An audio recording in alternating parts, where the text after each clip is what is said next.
Hello boys and girls, आपका स्वागत है कॉमर्सी पाठशाला में। और जैसा कि आप अपने स्क्रीन पे देख पा रहे हैं, मैं आपसे डिस्कस करने वाला हूँ डिफरेंस एडवर्टाइजिंग और पब्लिसिटी का। तो इको वन जिनका पेपर है, जो बीकॉम की स्टडी कर रहे हैं, इको वन उनका पेपर है। उसमें जो यूनिट 8 है उसका एक बहुत ही इंपॉर्टेंट टॉपिक है एडवर्टाइजिंग और पब्लिसिटी, दोनों में क्या डिफरेंस होता है, ये हमारा आज का लेक्चर होने वाला है। तो इसको पूरा देखिएगा ताकि आपको पूरी जानकारी मिल पाए। ठीक है, तो लेक्चर स्टार्ट करते हैं बिना समय बर्बाद किए। उसके पहले कहना चाहूँगा कि अगर आप हमारे चैनल पर नए हैं तो हमारे चैनल को सब्सक्राइब कर लीजिए और बेल आइकन दबा दीजिए ताकि आपको मेरे वीडियोस की नोटिफिकेशन जो है वो सबसे पहले मिलती रहे। साथ ही साथ मैं चाहूँगा कि आप हमारे चैनल के प्लेलिस्ट में विजिट कीजिए, क्योंकि प्लेलिस्ट में आपको ढेर सारी प्लेलिस्ट मिल जाएंगी। जो भी आपके सब्जेक्ट्स हैं, eco one, eco two, eco three, जितने भी आपके सब्जेक्ट्स हैं सबका इंडिविजुअल प्लेलिस्ट बना हुआ है, जिसको देख करके आप बहुत अच्छे मार्क्स एग्जामिनेशन में ला सकते हैं। ठीक है, वहाँ पे सारी की सारी वीडियोस आपको ऑर्डर में मिलेंगी, आपको वीडियोस को सर्च नहीं करना होगा, है ना। तो ये एक फ़ायदा हो जाता है प्लेलिस्ट के थ्रू पढ़ने का। तो चलिए फिर लेक्चर आज का स्टार्ट करते हैं। तो हम एडवर्टाइजिंग और पब्लिसिटी की बात करने वाले हैं on the basis of different perspective. चार पर्सपेक्टिव यहाँ पे दिए गए हैं, चार यहाँ पे बेसिस दिए गए हैं, जिसके बेसिस पे हम जो है एडवर्टाइजिंग और पब्लिसिटी में डिफरेंस को समझेंगे। सबसे पहला है media. So presented by non personal media such as radio, TV, newspaper, magazine. तो सिंपल सी बात है, जब हम एडवर्टाइजिंग देखते हैं टीवी पे तो वहाँ पे जो मीडिया होती है वो नॉन पर्सनल होती है, मतलब किसी की अपनी मीडिया नहीं होती है वो, है ना। तो मीडिया का जो हमारा सोर्स है वो क्या क्या है, वो रेडियो है, टीवी है, न्यूज़पेपर है, मैगजीन है, ईटीसी। तो इसे हम कहेंगे नॉन पर्सनल मीडिया। जो है रेडियो, टीवी, न्यूज़पेपर, मैगजीन, उसमें जो चीज़ें होती हैं उसको हम एडवर्टाइजिंग कहेंगे। वेयर एज अगर पब्लिसिटी की बात की जाए तो presented by non personal medium such as radio, TV, newspaper, magazine, etc. देखो, दोनों को जब आप पढ़ोगे तो दोनों का दोनों आपको सेम लगेगा, बट यहाँ पे थोड़ा सा डिफरेंस क्या है कि यहाँ पे नॉन पर्सनल मीडिया की बात की जा रही है और यहाँ पे नॉन पर्सनल मीडियम की बात की जा रही है ना। यहाँ पे टीवी चैनल पे जो भी पब्लिसिटी की जाती है, वहाँ पे जो माध्यम होता है, मीडिया मतलब आपका जो जर्नलिज्म जो चैनल्स होते हैं वो, लेकिन मीडियम मतलब जो माध्यम होता है वो नॉन पर्सनल होता है। मतलब कोई व्यक्ति पर्सनली जाकर के किसी चैनल के ऊपर ऐड नहीं करता, बल्कि उसकी एक टाई अप होती है उस चैनल के साथ, और वो एक माध्यम के जरिए जो है अपना जो पब्लिसिटी है वो रेडियो, टीवी, न्यूज़पेपर या फिर मैगजीन पे करता है। तो ये छोटा सा डिफरेंस है, पढ़ने में सेम लगे पर दोनों में डिफरेंस है। ठीक है, दूसरी बात होती है स्पॉन्सरशिप की। So there is an identifiable sponsor.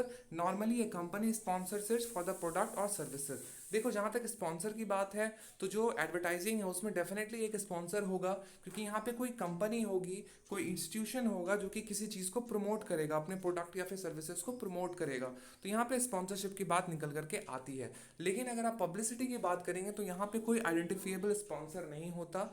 यहाँ पे media present the information voluntarily. यहाँ पे मीडिया जो होती है वो वॉलंटरली, मतलब बिना किसी के दबाव में आए जो है पब्लिसिटी करती है ना। जैसे कि आपने सुना होगा कि पब्लिसिटी स्टंट किया जाता है बाय द बॉलीवुड स्टार्स, कि जब भी उनकी कोई मूवी रिलीज होने वाली है होती है तो कुछ कुछ उन लोगों ने कमेंट कर दिया या फिर कुछ हो गया, तो उसके कारण से मीडिया क्या करती है, उस चीज़ को हाइप कर देती है, इंटेंशनली या फिर अनइंटेंशनली उससे फ़ायदा जो है मूवी को होता है। राइट, तो ये जो है एक इंफॉर्मेशन जो है वो वॉलंटरली एक तरीके से मीडिया हाउसेज जो है प्रेजेंट करती हैं, और इसे ही हम पब्लिसिटी कहेंगे। Now we are talking about on the basis of payment के बारे में बात कर लेते हैं। So the company has to pay money to the media for the space और टाइम यूज्ड, है ना। तो एडवर्टाइजिंग के केस में जो कंपनी होती है, जो उस एड या फिर जो प्रोडक्ट या फिर सर्विसेज उसको चलवा रही होती है, उसके लिए उनको पैसे पे करने पड़ते हैं। जो भी टाइम उनको दिया जा रहा है, स्पेस टाइम दिया जा रहा है, जैसे कि सपोज 10 मिनट का ऐड अगर आपके टीवी पे चला तो 10 मिनट के लिए आपको जो है पैसे देने होंगे। वेयर एज पब्लिसिटी में किसी भी तरह का पेमेंट जो है नहीं किया जाता है, क्योंकि जैसा कि मैंने आपको कहा कि ये जो है एक तरीके से हाइप क्रिएट कर दिया जाता है ना। यहाँ पे किसी भी तरह का पैसा आपको नहीं देना है। लेकिन जब आप ऐड चलवाओगे, जब आप एडवर्टाइजिंग करोगे, तो वहाँ पे आपको जो है पैसे पेमेंट करने पड़ेंगे। तो पेमेंट की बात होगी। अब बात कर लेते हैं पर्पस की।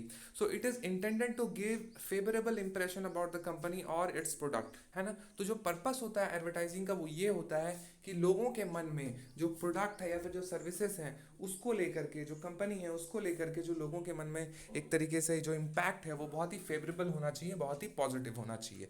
लेकिन अगर पब्लिसिटी की बात करें तो यहाँ पे जरूरी नहीं है कि वो फेवरेबल ही हो, वहाँ पे वो अनफेवरेबल भी हो सकता है ना। देखो यहाँ पे लिखा हुआ है, it may have a favourable और unfavourable influence on the public about the company और इट्स प्रोडक्ट।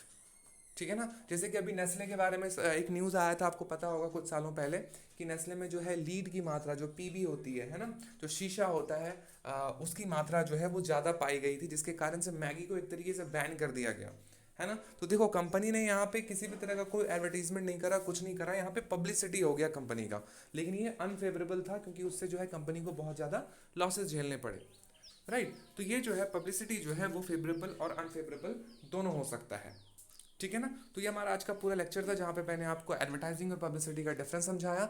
आई होप कि आपको ये लेक्चर पसंद आया होगा। पसंद आया तो प्लीज़ लाइक कमेंट और शेयर करो, और हाँ, अपने दोस्तों को बताओ कि वीडियोस जो हैं बहुत ही फ्रीक्वेंट बेसिस पे आने स्टार्ट हो जाएंगे। बीकॉम के जितने भी सारे सब्जेक्ट्स हैं उन सब के ऊपर वीडियोस बनाई जाएंगी। साथ ही साथ जो भी एमकॉम के स्टूडेंट्स हैं उनको भी मैं कहना चाहूँगा कि MCO 1 से लेकर के MCO 7 और आपके फर्स्ट ईयर IBO 1 से लेकर के IBO 6 तक की वीडियोज़ जो है वो अब धड़ाधड़ अपलोड होंगी, तो आपको उनको देखना है और अच्छे तरीके से आपके एग्जामिनेशन की प्रिपरेशन को करना है।